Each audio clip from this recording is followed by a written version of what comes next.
What's going on, people? Welcome back to my channel. Now, look, there's something I want to talk about. I feel like I've made a video on this guy already, but like, there's obviously been a lot more things to talk about right now. And there's a few things that I feel like they're just weird. There's a few weird things that I've been seeing online, weird opinions, like things that people are saying that just don't make sense to me. And I need to just talk about it because it doesn't make sense. So let me know, please. Let me know in the comments. Like, is it just me? Like, is it just me who thinks that these things that people are saying about Alejandro Garnacho don't make sense, and you think people are being a bit overreactionary?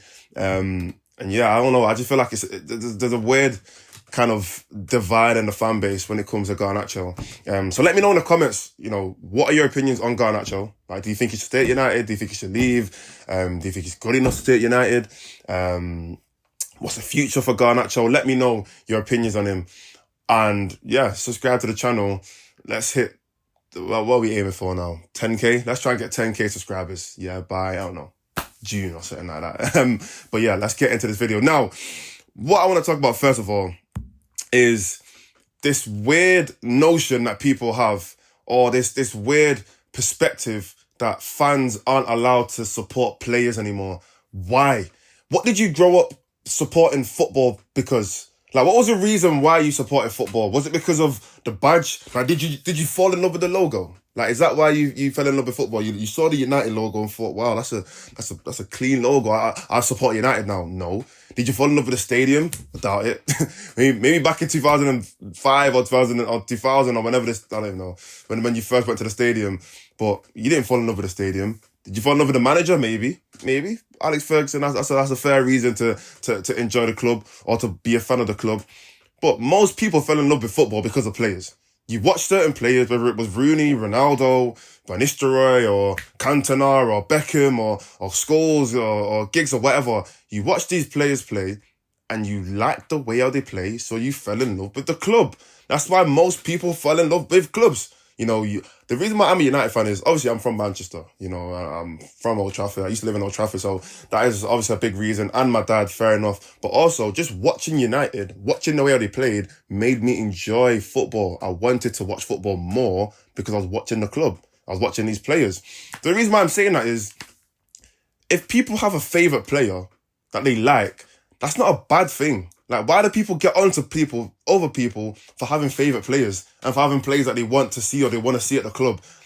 That makes perfect sense. It's like nowadays, I don't even know if it's every fan base, but it's definitely in the United fan base. If you have a favourite player and you not even campaign, but you speak on it, or you want that player to stay, or you want that player to do well, it's seen as player FC. Now, don't get it twisted. Like, United, at the point that we're at right now, we don't have we've probably got less than 5 players who have, even 5 is a big stretch. We've probably got less than 3 players that have done good enough to say they have proven that they have to stay at this club because they are good enough to take us to the top. There's probably less than 3 players, if not 3, maybe less than 5, that you can confidently say, you know what, that player is good enough to help us compete for a Premier League title. Or they've proven and it's shown on the pitch in a United top that they are good enough to take us back to the top. There's not a lot of players, so I can understand why there are some fans that are like, you know what, anyone can go. And anyone can get replaced. However, having a favourite player is perfectly fine. Like, that's normal in football. That's what we all do.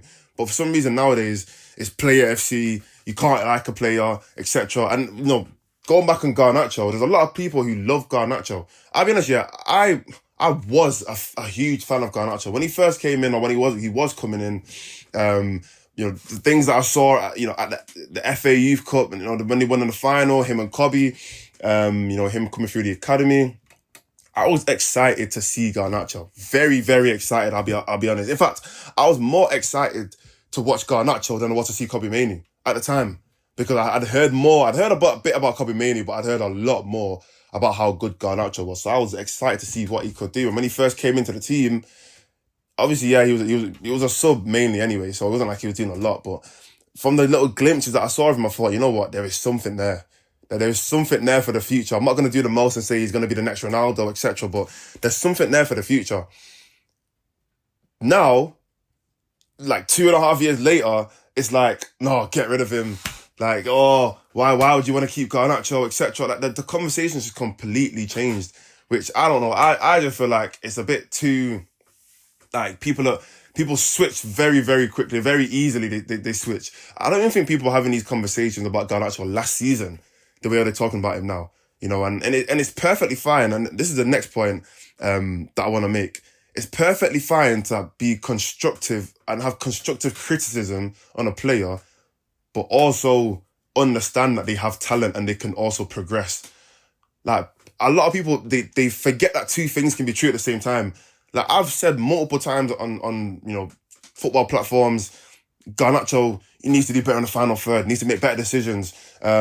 He needs to pass more, or he needs to, or he might not even be good enough to start. I've said that multiple times. He's probably better off as an impact sub than being a star every single game.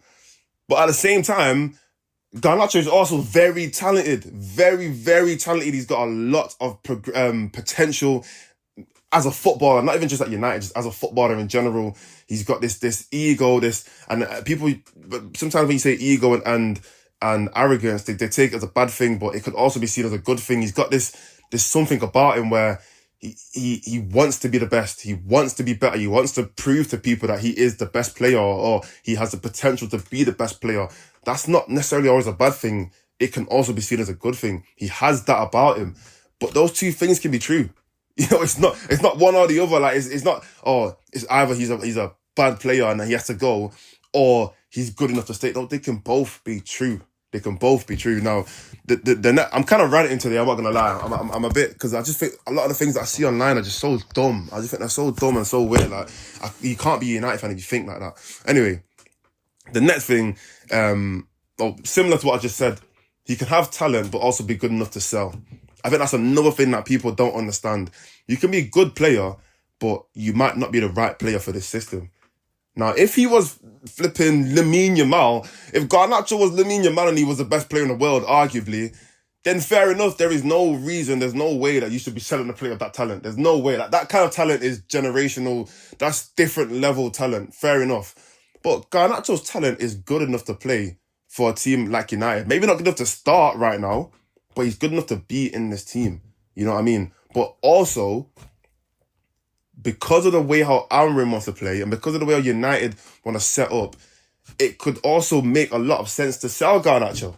You know, just because of the fact of, one, our whole club system right now is all over the place. We need money. There've been the problems that Woodward and all them guys, what's his name, Murto and whatever those guys' names are, the damage that they've done to the club means that certain players might have to get sold. That's fair enough. I understand that. And because of that, a player like Garnacho might have to end up becoming a sacrifice and he might have to end up being sold. But he could still also have a lot of talent. It's not one or the other. You know, it could still be both. They could both be true at the same time. I think that's kind of my motto for the whole video. Two things can be true at the same time. And like I said in it, the reason why, I literally just said this before, the reason why I think United have to sell him is because of poor planning. The fact that Garnacho has started, I think Garnacho started 42 Premier League games since he's been at the club. Bear in mind, he only broke through like 2.5 years ago. I think he started 41 or 42 games for Man United. I think he's played 76 games or 78 games in the Premier League for United. I'm talking about Premier League stats right now. I think he's played 70 plus games in the Premier League for United already. That could be super damaging to certain players' development. That's not how you develop every player. Like, it's not just a case of, just throw them out there and they'll get better. That's not how it works. Not every player works like that. Most young players, especially when you're playing at a big club, you know, let's look at Phil Foden, for example. He came through when City were at their peak. You know, he was 16 winning Premier Leagues or 17 winning Premier Leagues, you know, playing next to David Silva and Yaya Toure and Kevin De Bruyne and all these other top players at the club. He wasn't starting. In fact, he only just started starting like a few seasons ago. But he was being like eased into the club, eased into the team slowly. Eventually, last season, yeah, you can say what you want about him this season, but last season he was the player of the year in the Premier League. That's the development process that is needed to happen for a player to get to that point. You don't just throw, if Phil Foden was just thrown into that City team from, his first season, second season, and being told to just play every game, his development would have been, it would have been, what's the word? Oh, my English is gone. His development would have been, stinted, or whatever the word is, stunted, or whatever you want to call it. It would have held back his progression, because not every player just needs to play every single game to get better. You slowly ease them into the team.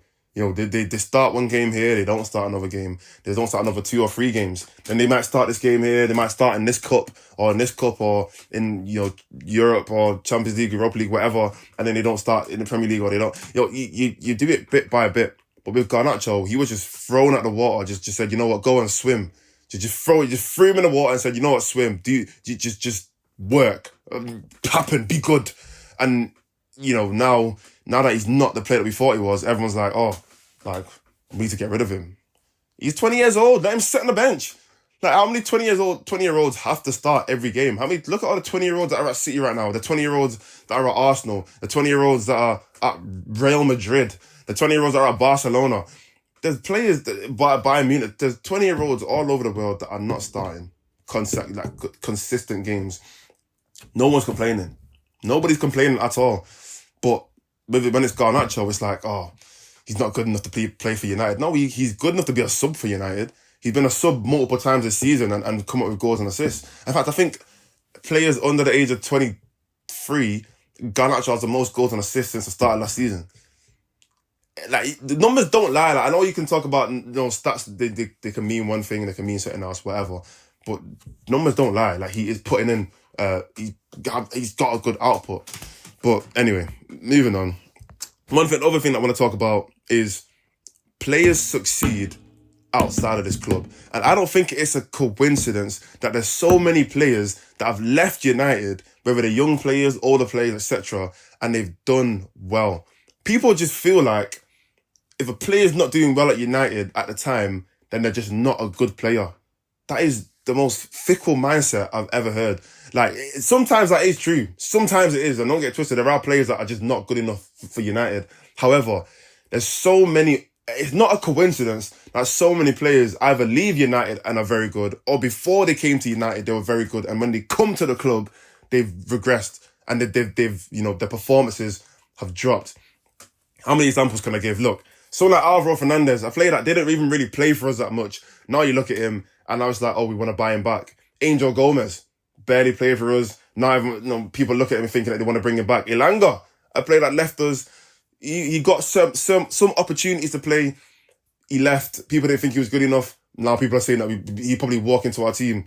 Who else? Sancho, a player that, had all these problems at the club with the manager, and some people don't like his attitude and all this. He left. He played better. What happened to where was this Sancho at United? That's what people say.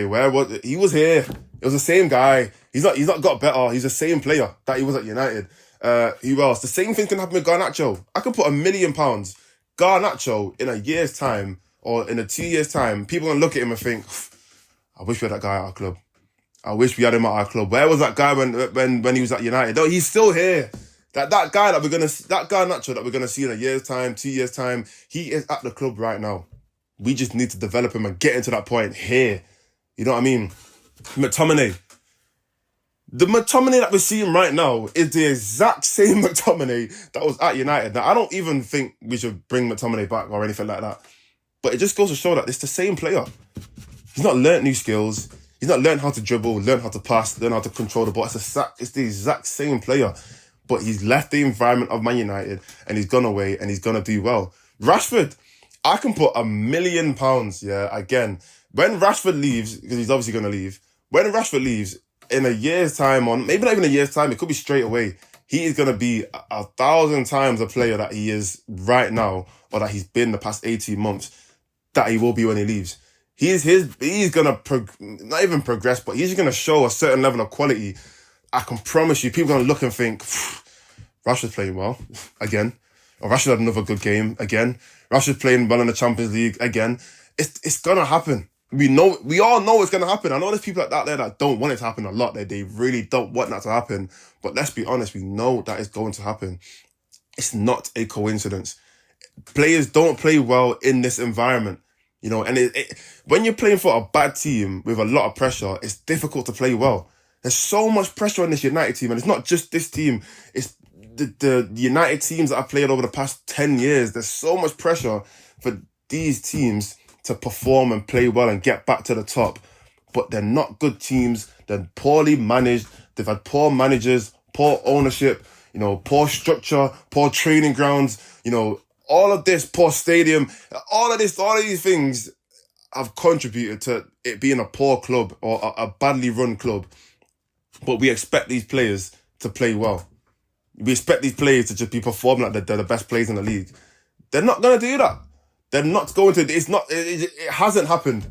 Let me not even say it's not going to happen. It hasn't happened. It might happen in small stints. You know, we might have like one good season or a good half season or etc. But eventually, it always goes back to normal. You know, when Pogba was playing well, eventually he went back. He regressed. Bruno, when he first came in, he was playing well. Eventually, he went back and he regressed. Ronaldo came in, was playing well. Eventually, Ronaldo's a problem. Eventually, it turned into Ronaldo's a problem. It's the same thing that's happened time and time again, and it's the same thing that's going to happen with Garnacho. That's what I think. Now, the last point I want to make is, in my opinion, this is my personal opinion now.